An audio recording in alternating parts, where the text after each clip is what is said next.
নমস্কাৰ, মই কেন্দ্ৰাছ বৰ্তমান ইয়াত নাবাৰ্ডৰ মুখ্য মহাপ্ৰবন্ধক হিচাপে কৰ্মৰত। অসমৰ থলুৱা ফলবিলাকৰ পুষ্টি আৰু আমাৰ লগতে ঔষধি আৰু পাৰিপাৰ্শ্বিক গুৰুত্ব কি আছে, লগতে তাৰ ব্যৱসায় বা তেনেকুৱা সম্ভাৱনা কেনেকুৱা আছে। আচলতে আমি যদি চাওঁ, যিবিলাকক আমি মুখ্য বুলি ভাবোঁ, যিখিনি ফলক আমি মুখ্য বুলি ধৰোঁ, সেই ফলবিলাক আমি যদি চাওঁ বিভিন্ন প্ৰকাৰেৰে তেওঁলোকক খেতি কৰা হয়। এই যে আমি গৌণ ফল বুলি কয়, কিন্তু আমি যদি মুখ্য ফল বুলি যিখিনি ধৰোঁ, সেই ফলবিলাকৰ যদি চাওঁ বিভিন্ন ধৰণে খেতি বাতি কৰা হয়। তাৰ ফলত কি হৈছে যে এইবিলাকৰ মাটিকালি বাঢ়ি গৈছে, অৰ্থাৎ ক্ষেত্ৰ হেৰিটো বাঢ়ি গৈছে, পৰিসৰ প্ৰসাৰ ঘটিছে, ভাল কথা।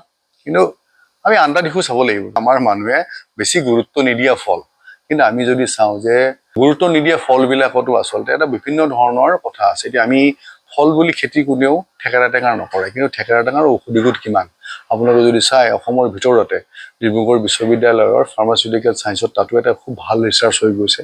তাত কি ধৰণে কি হ'ব পাৰে, তাৰ ঔষধি গুণ কি। অৰ্থাৎ এটা মই উদাহৰণ হিচাপে ক'লোঁ, ঠিক তেনেকুৱা ধৰণে বহুতখিনি বস্তু আমিও সৰুৰ পৰা খাই আহিছোঁ, আমিও জানো। আৰু মই নিজে কৃষি বিজ্ঞানৰ ছাত্ৰ হিচাপে ক'ব পাৰোঁ যে পুষ্টিকৰ গুণৰ কোনো ধৰণৰ কম নাই, হয়তো আমি চালি জাৰি চোৱা নাই। এতিয়া আমি ক'ব পাৰোঁ যে আপোনাৰ যদি জণ্ডিছ হৈছে, আপোনাক বহুত কথা খাব দিয়ে, কিন্তু মই যদি ভাবোঁ যে আমি যদি দাইলত অকল আমি সাধাৰণতে সিদ্ধ ভাতে খাওঁ, তাতে যদি এটা আমলখি দি পেলাই সিদ্ধ কৰি খাওঁ, তেতিয়াহ'লে আপোনাৰ অতি কম সময়ৰ ভিতৰত জণ্ডিছৰ ক্ষেত্ৰত যথেষ্টখিনি আৰাম পাব। মই নিজেও পাইছিলোঁ, এইটো কথা ক'লোঁ। গতিকে এটা উদাহৰণে দেই, কিন্তু এতিয়া চাওক, আমি জানো এই যে আমি গৌণ ফল বুলি কওঁ, গৌণ ফল বুলি কওঁতে হেৰাই গৈছে, আমি হেৰাই যোৱাটো উচিত নহয়। এটা কথা, জৈৱ বৈচিত্ৰ্য ৰাখিলেহে পাৰিপাৰ্শ্বিকতা থাকিব। পাৰিপাৰ্শ্বিকতাৰ যিখিনি আমি গুৰুত্ব দি আছোঁ, সেই থাকিবৰ কাৰণে জৈৱ বৈচিত্ৰ্যও দৰকাৰ, সেইটো ফালৰ পৰাও লাগে। ঔষধি গুণটো আছেই। চবতকৈ ডাঙৰ কথা কি, ভেষজ গুণ যিখিনি আছে, আৰু অসমৰ যিকোনো ফল মূল গছ বন পাত সকলোতে ভেষজ গুণ বিশিষ্ট। এতিয়া আমি যদি চাওঁ, পুষ্টিও আছে, কেলেই নাই। আপুনি যদি এতিয়া জাম খাই চাওক, পনিয়ল এটা খাই চাওক, আপুনি 10টা পনিয়ল খাই দিয়ক, আপোনাৰ এনাৰ্জি কিমান আহে, কিমানখিনি হ'ব। এতিয়া আগতে খেজুৰ আমাৰ ৰাস্তাই থাকে, আজিকালি নাথাকে। সেই খেজুৰ তেতিয়া খাই দিলে, এতিয়া খেজুৰটো এটা চবতকৈ পুষ্টিকৰ খাদ্য বুলি কোৱা হয়। গতিকে ঠিক তেনেকুৱা ধৰণে পুষ্টি আছে, কিন্তু পুষ্টিৰ বিষয়ে আমি হয়তো চালি জাৰি ইমান বেছিকৈ চোৱা নাই। গতিকে আমাৰ এতিয়া মুখ্য কথাটো হ'ল, প্ৰথমতে আমি যদি ভাবোঁ, আচলতে গাঁওবোৰ যিহেতু যাব লগা হয় চাকৰি সূত্ৰে, আৰু ব্যক্তিগত মোৰ এটা নিজৰো কিছুমান ইচ্ছা থাকে। এতিয়া মই বহুত ক্ষেত্ৰতে বিভিন্ন জেগাত ভাষণো দিব লগা হয়, গ্ৰামাঞ্চলতো। মই তাতে এটা কথা সদায় কওঁ যে আমাৰ সকলোৱে আজি কিছুদিন আগত খুব বিশেষ ৰূপত আমি দুখ পাইছিলোঁ। সেই দুখ পাইছিলোঁ কিহৰ কাৰণে?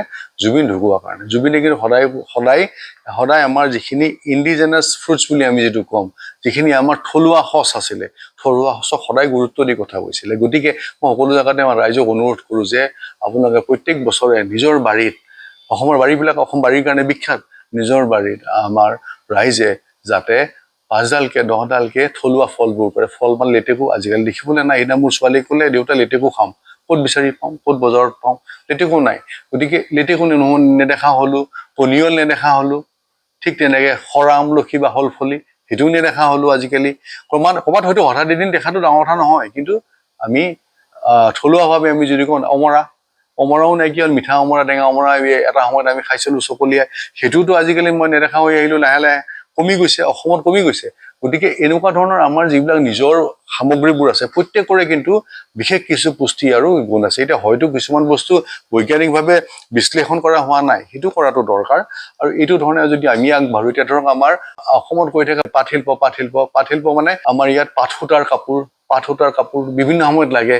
কিন্তু হয়তো চাই থকাসকলৰ বহুতৰে মনলৈ আহিব যে পাট পলুৰ যি খায়, তেওঁলোকে পাতটো খায়, আমি ফলটো খাওঁ। আগতে দাঁতত ৰঙা কলপতীয়া দাগ এটা লাগে অকণমান, হয়তো কেতিয়াবা কিছুমান জেগাত জামু বৰণীয়াও নিচিনাও হয়। গতিকে এই যে দাগবিলাক লাগিলে, জামু এটা তেনেকুৱা আমাৰ অতিশয় পুষ্টিকৰ। এতিয়া মানুহে কয় চুগাৰ হৈছে তেতিয়াহ'লে জামু খাব লাগে। কথাটো হ'ল তেনেকুৱা, প্ৰত্যেকটোৰে পুষ্টি আছে, পুষ্টিকৰ আছে। কিন্তু তাৰ ব্যৱসায় কেতিয়া আহিব? প্ৰথম কথা, আমি অকল নিজে কেইটামান ঘৰত খালে নহ'ব, আমি সেইটো খেতি হিচাপে কৰিলে উৎপাদন হ'ব লাগিব, হ'লেহে বজাৰত মানুহে বিচাৰে।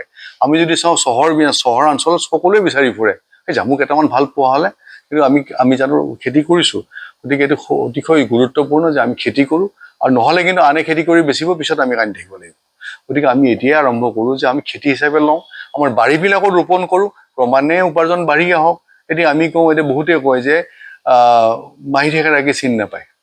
সৰু থেকেৰা মাহী থেকেৰা বহুতে মানে আমি কম বিভিন্ন ধৰণৰ থেকেৰা আছে বুজি নাপায় কিন্তু ঔৰ গুটি বিজলৰ কি কি গুণ আছে আমি বুজি নাপাওঁ ঔৰটো ফল হিচাপে আমি খাব পাৰো মানে কেনেকে আমি যেনেকে আগতে খুন্দি খাওঁ ঠিক তেনেকে আপোনালোকে যদি ভাবে যে ঔটো আমিতো দাইলত দিও খাই মানে বিভিন্ন প্ৰকাৰে খায় কিন্তু ঔটোকে যদি শুকাই পেলাই গুড়ি কৰি পেলাই সেইটোৰ পৰা এটা চৰ্বত টাইপ কৰি কৰা যায় সেইটোকে কিন্তু আমি আকৌ আমাৰ চুগাৰৰ কাৰণেও ভাল বুলি কয় মধুমেহত ভাল গতিকে তেনেকুৱা ধৰণৰ বিভিন্ন ধৰণৰ কথা আছে পুষ্টিটো আমি নিজে চালি জাৰি পৰীক্ষণ কৰি নোচোৱাকৈ হয়তো কিছুমান কথা ক'ব নাজানিম বা নোৱাৰিম কিন্তু ডাঙৰ কথাটো হ'ল কি এইবিলাক আমি গুৰুত্ব দি ৰাখিব লাগে এতিয়া আমি যদি কওঁ যে থেকেৰাৰে লেখীয়া এবিধ ফল পায় কোংকান মানে আমাৰ যিটো গোৱা বা সেইফালৰ যিটো সাগৰীয় অঞ্চল সেইবিলাকত পায় তাত তেওঁলোকে সেইটো কয় কোকামৰ পৰা প্ৰস্তুত সামগ্ৰী তাত গলেই খায় মানে চোলকাৰী বুলি কয় আৰু বিভিন্ন ধৰণে খায় গতিকে এতিয়া কথাটো হ'ল কি তেওঁলোকে সেইটো এটা পদ্ধতিগতভাৱে এটা প্ৰক্ৰিয়া লৈ গৈছে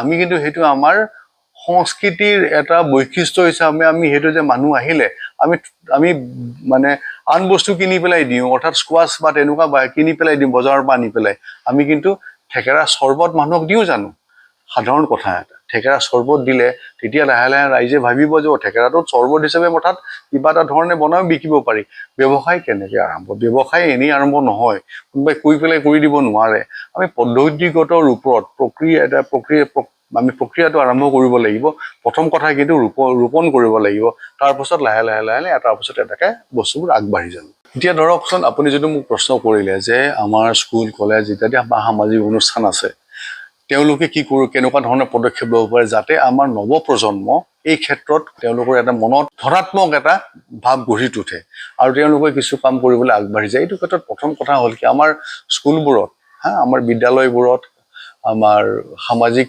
অঞ্চল যিবিলাক ঠাইবোৰ আছে তাত কমচে কম আমাৰ আমি যদি ধৰি লওঁ যে এখন যদি খেলপথাৰ আছে তাৰ বাউণ্ডেৰীবিলাকতো যদি আমাৰ এনেকুৱা ধৰণৰ থলুৱা ফলবোৰ কৰা যায় আমাৰ স্কুলবিলাকত যদি থলুৱা ফলৰ গছবোৰ ৰোৱা যায় য'ত মাটি আছে য'ত সম্ভৱ হয় ৰোৱা যায় আৰু প্ৰত্যেক আমাৰ যিখিনি ল'ৰা ছোৱালী আছে ছাত্ৰ ছাত্ৰী আছে তেওঁলোকৰ জৰিয়তে আমি তেওঁলোকক যদি বিশেষ দিনত আমি ফলৰ দি থলুৱা ফল বা থলুৱা গছ পাতিৰ বিষয়ে বুজাওঁ জনাওঁ কৰাওঁ আৰু যদি সম্ভৱতঃ য'ত সম্ভৱ হয় তাত এনেকুৱা ধৰণৰ পুলিও দিবৰ ব্যৱস্থা কৰোঁ যাতে তেওঁলোকে ঘৰত গৈ ৰুব পাৰে বা ৰোৱাব পাৰে এনেকুৱা ধৰণৰ বিভিন্ন প্ৰক্ৰিয়াতে আমি তেওঁলোকক ইয়াতে জড়িত কৰিব পাৰোঁ আৰু তেওঁলোকক বুজাব পাৰোঁ জানিব পাৰোঁ জনাব পাৰোঁ আৰু এইটো কথা আজিকালি ধৰক এতিয়া ইউটিউবত চাই মানুহে ফেচবুকত চাই তেনেকুৱা ধৰণৰ বিভিন্ন জৰুৰী কথা আহে তাত আমাৰ যিখিনি মানুহ এইবিলাকত জ্ঞানী গুণী ব্যক্তি আছে তেওঁলোকে এই বিষয়ে ৰাইজক জনায় আমাৰ গ্ৰামাঞ্চলৰ ৰাইজে জনাই পেলাই গ্ৰামাঞ্চলত যিসকলে জানে জ্ঞানী গুণী আছে কাৰণ শিক্ষকসকল আছে বিভিন্ন ধৰণৰ মানুহ আছে মানে গ্ৰামাঞ্চলত বসবাস কৰে কিন্তু তেওঁলোকৰ জ্ঞান মানে অগাধ জ্ঞান আৰু বহুত জ্ঞান তেওঁলোকে বহুত কথা জানে তেওঁলোকে ব্যৱহাৰিক কথাবোৰ জানে তেখেতসকলে যদি এটা গুৰুত্ব দি পেলাই এনেকুৱাকে কৰে যে আমি আহক আমি ৰাইজক জনাওঁ আমাৰ কমচে কম কমেও আমাৰ যিখিনি উঠি অহা চাম আছে উঠি অহা ল'ৰা ছোৱালীসকল আছে তেখেতসকলক আমি জনাওঁ যাতে তেখেতসকলে এইটো ক্ষেত্ৰত আগভাগ ল'ব পাৰে ভৱিষ্যত প্ৰজন্ম আজি ৰুলেহে তেওঁ দেখিব গতিকে আমি যদি ৰুওঁ তেওঁ গছজোপা দেখিব লাগিল তেওঁলোকে এতিয়া আমি যেনেকে ধৰক আমাৰ হয়তো আমাৰ বয়সৰ যিখিনি আছে 50ৰ ওপৰৰ বয়সৰ যিখিনি মানুহ আছো প্ৰায়বিলাকৰ হয়তো মনত আছে মধুৰিআমৰ গছত উঠি পেলাই বহি থকা খেলা তাৰ ওপৰত আমি পঢ়িছিলো কিছুমানে এই সাধু কিতাপ পঢ়োতে মধুৰিআমৰ ওপৰত বহি আছো গৰম বন্ধত গৈ পেলাই মামাহঁতৰ ঘৰত গৈছো ৰবাব টেঙা খাইছো সেইটোতো কাৰণে চকলা টেঙা পাহৰিলেই বহুতে চকলা টেঙা কি চকলা টেঙাৰে এইটো আমাৰ বিহু গীততহে তাত বাদে চকলা টেঙা ক'ত বিচাৰি পায় গতিকে আমাৰ ইয়াত কিমান ধৰণৰ চাইট্ৰাছ আছে কিমান ধৰণৰ টেঙা ফল আছে এনেকুৱা বিভিন্ন ধৰণৰ বস্তুবিলাক আছে সেইবিলাক সামগ্ৰী যদি আমি ৰাখোঁ আৰু এটা কথা কিছুমান বস্তু হয়তো আনঠাইতো আছে সঁচবোৰ আমি নিজৰ থলুৱা সঁচবোৰ নাৰাখিলে খিলঞ্জীয়া শব্দটো আজিকালি বহুতে কৈ থাকে গতিকে থলুৱা সঁচ সেইবিলাক যদি আমি নাৰাখোঁ তেতিয়াহ'লে কিন্তু আমি নিজকে হেৰুৱাম গতিকে মোৰ অনুৰোধ সকলোৱে